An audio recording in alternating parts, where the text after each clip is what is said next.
ننګرهار کې باربري موټرو لپاره په لومړي ځل داسې تمځای جوړ شو چې ټولې موټرې به ورڅخه په نوبتوار شکل فعالیت کوي. د باربري موټرو چلوونکي اول نظیر او رحیم الله خوښ دي. وایي له دې وړاندې ګڼو ستونزو سره مخ و.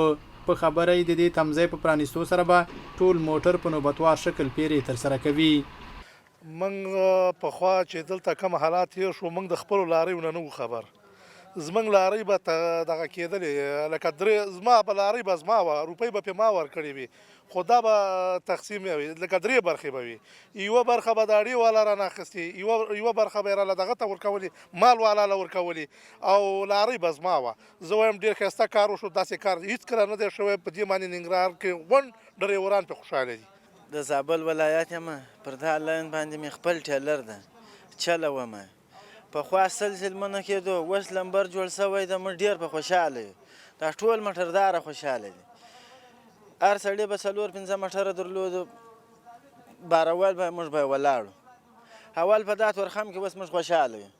موټر مې دا ولاړ ده، زه دغه په نوبت کې ناست یم.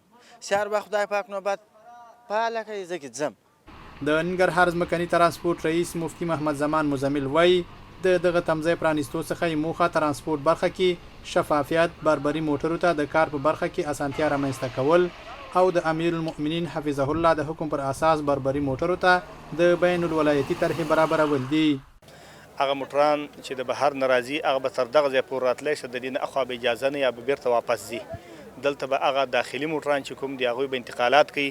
د دغه ځای نه ولایتو ته چې کوم انتقالات کیږي، د دې ننګرهار نه مثلا کونړ ته، لغمان ته، مرکزونو ته چې کوم انتقالات کیږي هغه موټران پکې شامل دي. هغه به ترتیب باندې البته کوم موټران چې د دې ځای نه مرکز جلال آباد نه ولسوالیو ته ځي، د دې ننګرهار ولایت نور ولسوالیو ته ځي، یا د دې ولایت نور بل ولایت ولسوالیو ته انتقالات کوي، هغه په دې راو نوبت کې شامل نه دي.